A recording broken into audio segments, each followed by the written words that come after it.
এবং আমরা জুলাই অভ্যুত্থানের পরে আশা করেছিলাম মুক্ত স্বাধীন একটি বাংলাদেশে আমরা আমাদের সাংস্কৃতিক চর্চা করতে পারবো, মুক্ত বুদ্ধির চর্চা করতে পারবো। কিন্তু পরিস্থিতিটা তো ডিফারেন্ট, একেবারেই অন্যরকম।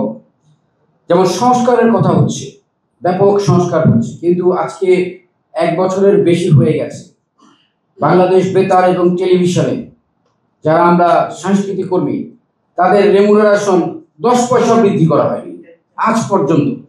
এবং এটা কোনো সংস্কারের ভিতরে পড়ে কি পড়ে না সেটা আমরা জানি না, কিন্তু বাদবাকি সরকারি সমস্ত অর্গানাইজেশনে কিন্তু সমসাময়িক পরিস্থিতি বিবেচনা করে সবারই কিন্তু স্যালারি ইত্যাদি বৃদ্ধি পাচ্ছে।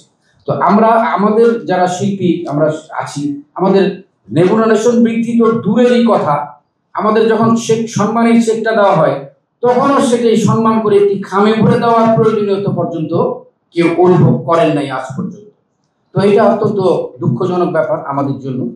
তো আমরা মুক্ত দেশে যেভাবে সাংস্কৃতিক চর্চা করতে চেয়েছিলাম, কিন্তু এখন দেখছি বিভিন্ন অজুহাতে আমাদের বিভিন্ন কনসার্ট বন্ধ করে দেওয়া হচ্ছে এবং বাউল গানের আসরে ব্যাপকভাবে নিষেধাজ্ঞা জারি করা হচ্ছে, অনেক সময় অনুমতি দেওয়া হচ্ছে না, এবং সঙ্গীত কর্মীদের বিভিন্ন জায়গায় বিভিন্ন অনুষ্ঠানে বিভিন্নভাবে অপদস্থ করা হচ্ছে। আমাদের দেশ হলো কবি নজরুল ইসলাম, রবীন্দ্রনাথ, হাসন রাজা, লালন শাহ, রাধারমন, শাহ আব্দুল করিমের দেশ। আমাদের দেশ সাংস্কৃতিক আবহাওয়া পৃথিবীতে অনেক অনন্য স্থানে আছে, কিন্তু আমরা আজকে এই স্বাধীন দেশে যেরকম চিন্তা করেছিলাম যে আমাদের সাংস্কৃতিক কর্মকাণ্ডে আমরা অনেক এগিয়ে যেতে পারবো, কিন্তু বাস্তবতা একেবারেই ভিন্ন।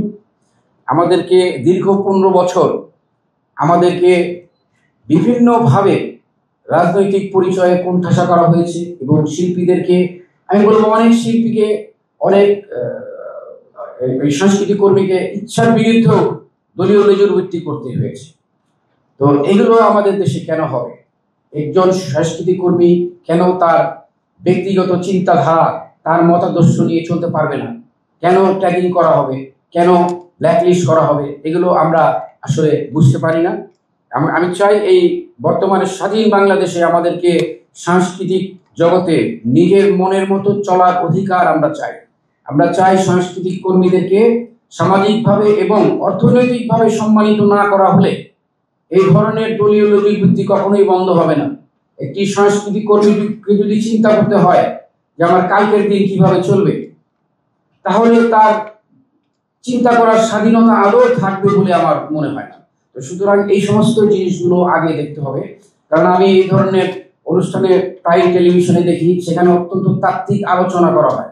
হ্যাঁ, আমার মনে হয় আমাদেরকে এই তাত্ত্বিক আলোচনা থেকে বের হয়ে আসতে হবে, বাস্তব জগতে ফিরে যেতে হবে, বাস্তব ভিত্তিক আলোচনা করতে হবে, কি কি কাজ করলে আমরা এগিয়ে যেতে পারবো এবং আমাদের দেশকে আমরা সুন্দরভাবে গঠন করতে পারবো সেটা। আর উনি যে সুরের কথা বললেন, ভালো লাগা, মুক্ত আলো বাতাস থাকলে একটু চমৎকার কিছু শুরু করতে মন চায়, কিছু ভালো কাজ করার আগ্রহ জাগে, কিন্তু যখন দেখি যে আসলে ঘুরে ফিরে আমরাই বঞ্চিত হচ্ছি আর অন্য যারা আছে তারা লাভবান হচ্ছে, আমাদের কোনো লাভের ব্যাপার নাই, আমরা কোনো সাংস্কৃতিক জগতে ঠিকমতো কাজই করতে পারছি না। এইরকম যদি মুক্ত পরিস্থিতি হতো তাহলে আমাদের কনসার্টগুলো তো বন্ধ হতো না, কনসার্টগুলো চালু হতো, আমাদের বাউলরা গান করতে পারতো মনের আনন্দে, তাদের চুল কেটে দেওয়া হতো না, তাদের দাড়ি কেটে দেওয়া হতো না, তাই না? তো এই পরিস্থিতি তো আমরা কামনা করি নাই। আমাদেরকে বলিষ্ঠভাবে এগিয়ে যেতে হবে, সমস্ত বাধা ছিন্ন করে আমাদেরকে এগিয়ে যেতে হবে।